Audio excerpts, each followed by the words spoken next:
In the postcards, I asked you earlier, you said that there was only one time you had to go guard those guys that had gone AWOL. Yeah. So they were guys from your group there From my battalion. that they had left. They'd went over the hill, and then when they caught them, they brought them back and threw them in the stockade. But every day they'd take them out and work them.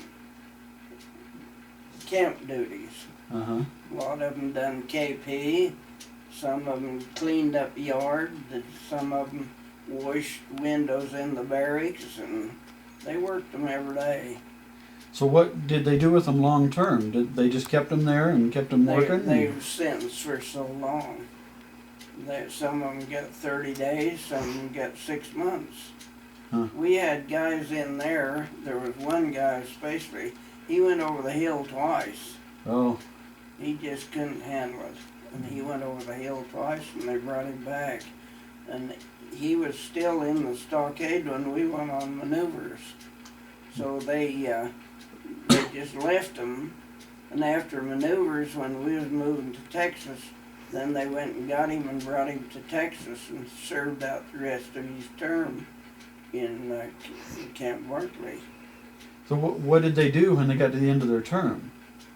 They'd bring them back to your company. Well, they just went right back into the army. Yeah, Oh, okay. right back. Oh yeah, they didn't get out. Yeah.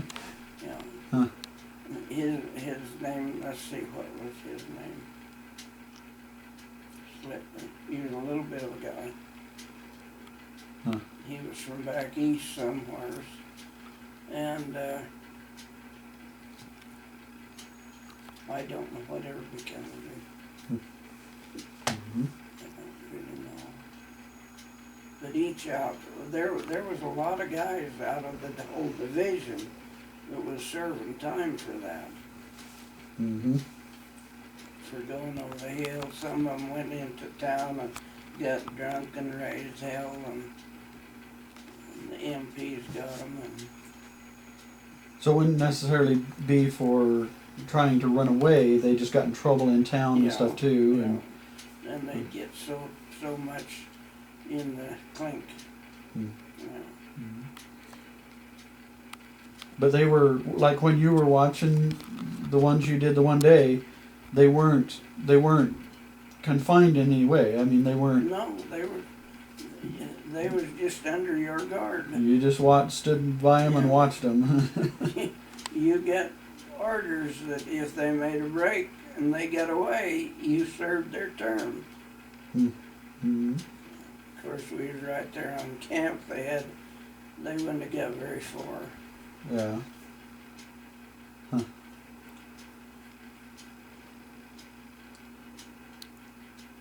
Let's see. I was trying to think what else I saw. Where he was there. teaching shooting or something. Oh yeah, I was reading one postcard, and you had written home about that you'd been out on the range every day for several days, and that you'd shot at least 12 rounds a day, and you said something about I've been coaching for the last 2 days.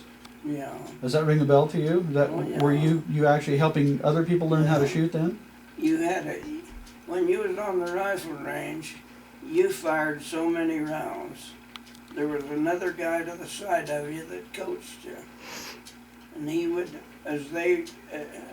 would tell you where you was hitting, and which way to adjust your windage and adjust your sights back and forth. Uh-huh. And of course, you had guys in the pit running markers where you was hitting, and then he would coach you which way to do, and then when it was his turn to fire, you moved over and coached him. Oh, okay. So that's what that was. So it wasn't necessarily coaching a new person, it was your people you were just helping.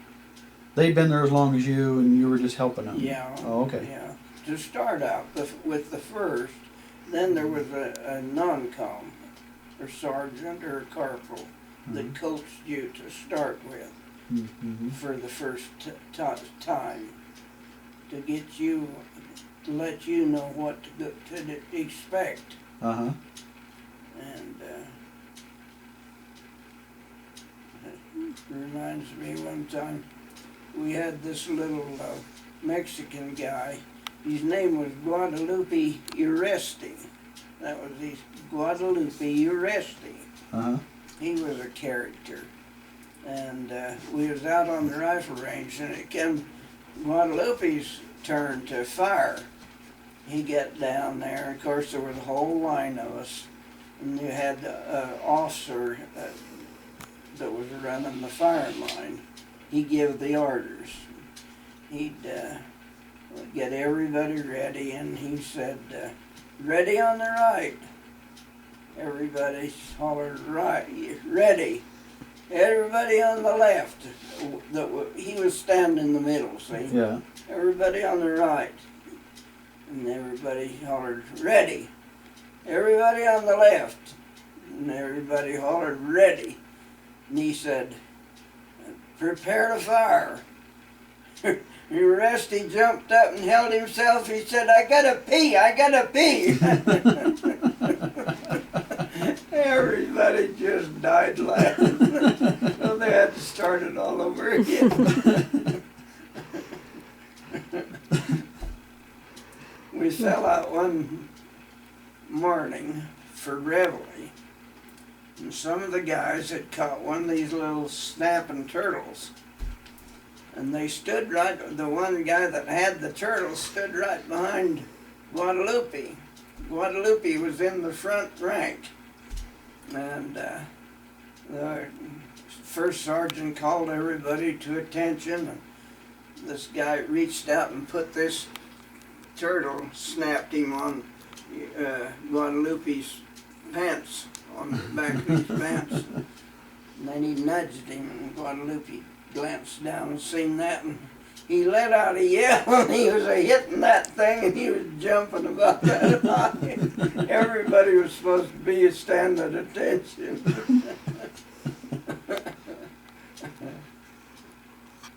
He was quite a little character, though. Uresti. Huh.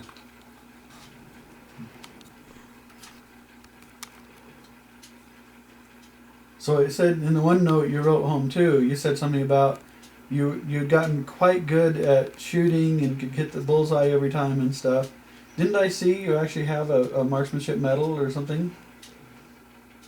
I don't know. One time? I still got it or not. I was thinking you had, but you earned one at one time. Yeah, I passed the test all right. Everything but a revolver. I couldn't hit the side of a mountain with a revolver. So when you went, I was thinking about that too as I was reading those. You obviously grew up on the farm. You'd been shooting on occasion and stuff. You're at least familiar with it. I always shot a shotgun, But there must have been guys who came in there who'd never even seen a gun in their life. They'd never seen a gun. Yeah. They have any bad mishaps with those kind of guys, or No, I don't remember it. they were careful and took to it, huh? Yeah. You done a lot of homework before you went on the rifle range. Mm-hmm. And so, what was it you were shooting? The pistols you were shooting, was that the 45 Colt? Yeah. 45. And then the rifles, was that the Garand That was or the little 30 caliber? M16. Oh, okay. Or they had a little 30 caliber carbine that was a shorter. That was. We had that too. That was what I really liked. That one. I would have liked to get away with that one of them. Yeah. I knew a guy that did. We come home on furlough. That was I told you about the four of us leaving Camp Barkley, heading home walking. And one was Joe Teeples from up here at Sandpoint.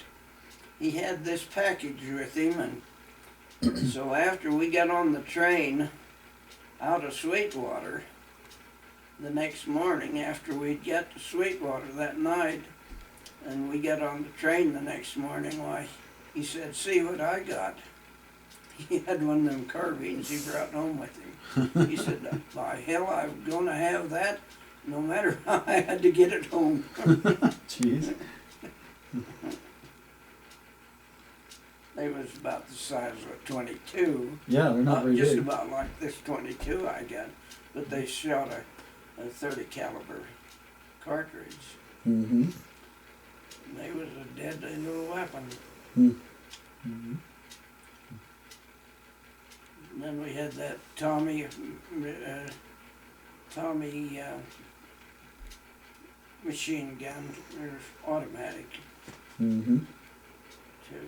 I never had much to do with that, and did pack that when I was on guard.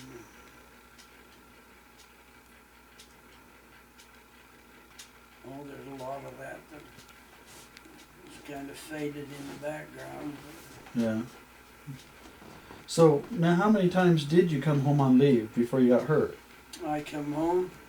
I went in on the 3rd November of 42, and I get my first furlough on the 16th of March of 43.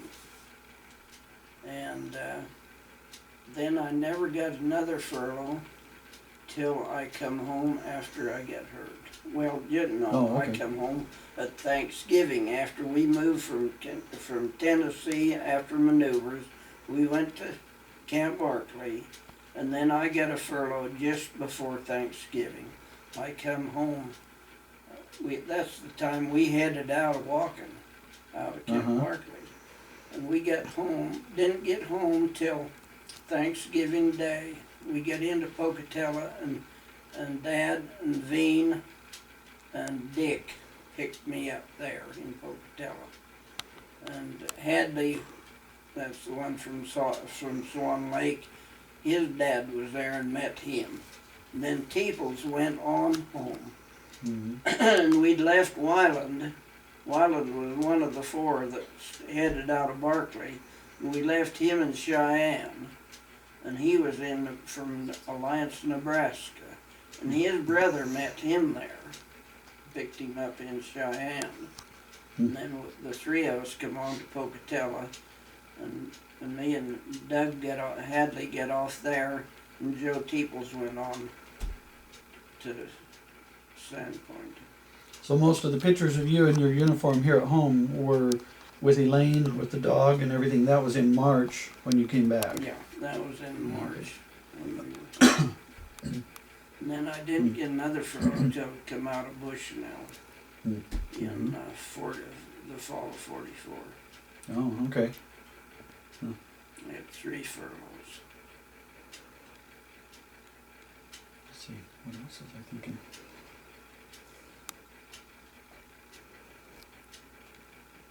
I was trying to think if there was anything else I saw there I was going to ask about.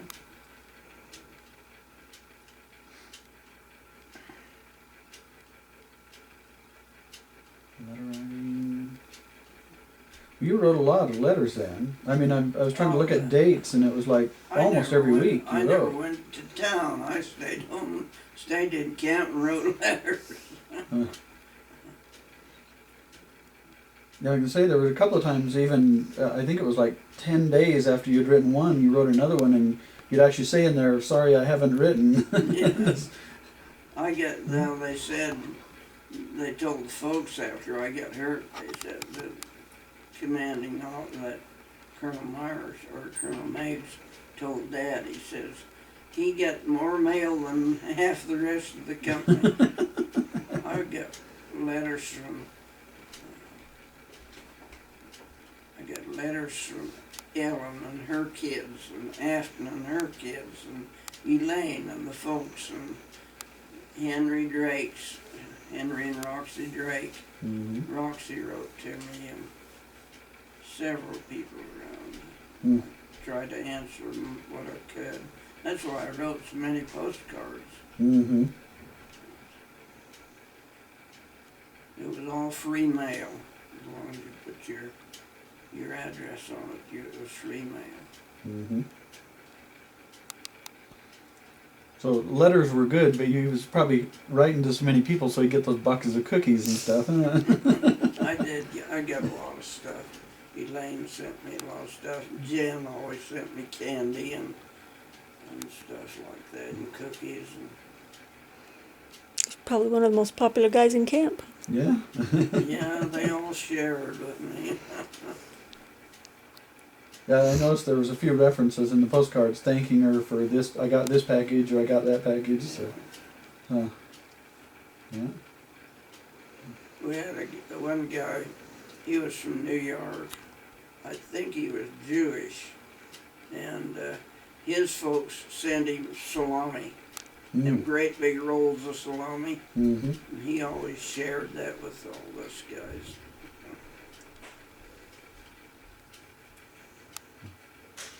Oh. Ted Blostein was his name.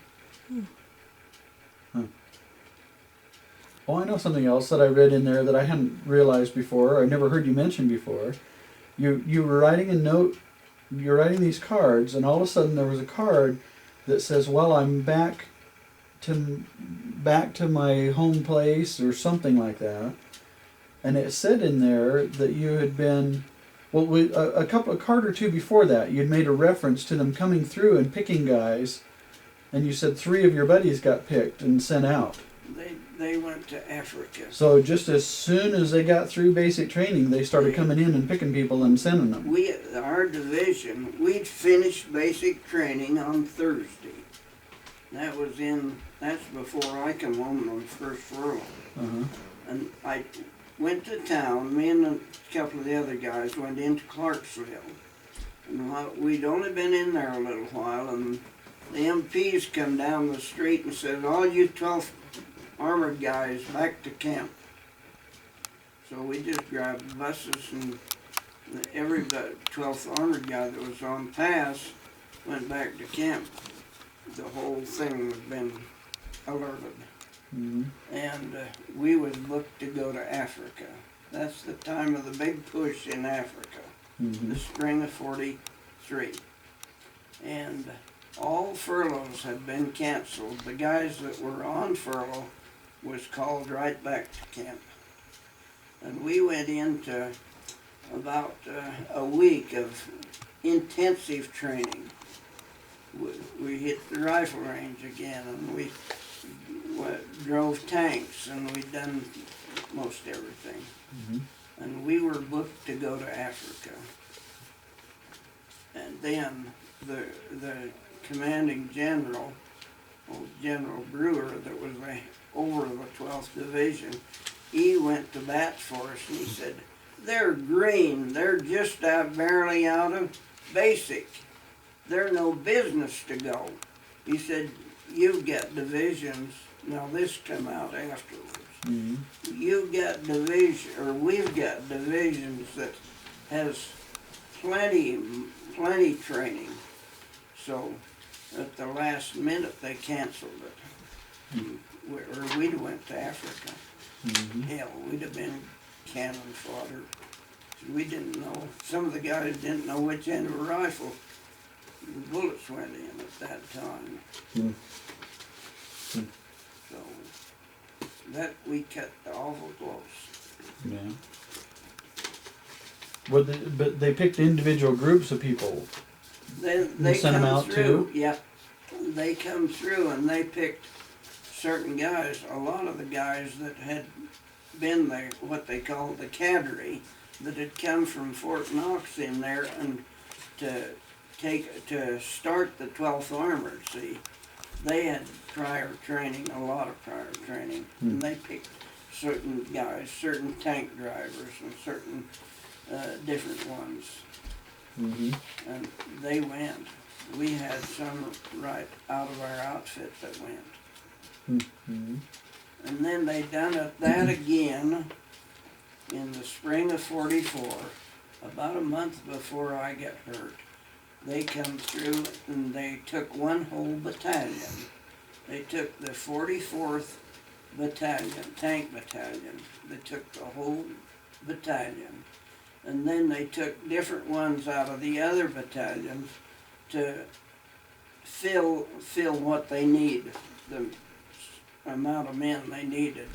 And they took 3 or 4 right out of our company. There was one little guy, his name was Fisher. We always called him Shorty Fisher. He was a tank driver. And he went, and they took that battalion and they went to the Pacific, and they went back into Manila to take the Philippines back over. When Arthur went back, the 44th went with them, and I've got a book here about what happened to them, and that Fisher was among the ones killed when they went into Manila. Mm-hmm. Yeah, we had 4 battalions, and they took the one out, took the 44th. It's a wonder that it didn't take the 23rd. I don't know how come they didn't. But they didn't. Mm-hmm. And in one postcard, you wrote that you'd actually been. It sounded like you had been picked with a bunch of others and sent over to another group with the idea that you were going to get sent out. Yeah, we But then in a couple of days, they told you that was a mistake. They had picked the wrong ones and sent you back. Yeah. That they'd intended to take some of the Fort Knox guys. Yeah. So that was a different thing at one That time is happened to on you. mine too. Yeah, Mm. we did. We just went from one unit to another, Mm-hmm. and then they sent us back. Because you'd written in the card that had happened, and you were concerned. You said you hoped that you were going to be able to get a furlough before you did get sent out. Yeah. And so that was just before you'd come home in March, it sounded like. But that would have been the time. Yeah. Yeah. Yeah. Hmm. Well, they took us. See, we was in headquarters company, 43rd Armored Regiment, to begin with when we first got to Camp Camel. Mm-hmm. And when they pulled us to go for the extensive training to go to Africa, they put us in what they called the 20th Armored. We would went over as the 20th Armored. And that's where, well, that went on for about a week or 10 days, that extensive training. And we was under command of the 20th at that time. We went over as the 20th Armored. So that all happened there. And then when they changed and took us off the list, well, then the ones that was eligible for furlough, them that had been on furlough and called back, they let them finish their furlough, and then we were eligible. Mm-hmm. I get 16 days. I got a 15-day furlough and 1 day of grace, 1 day to play on. If you have travel But problems I had getting to be back. back at 16 midnight on the 16th day. Mm-hmm.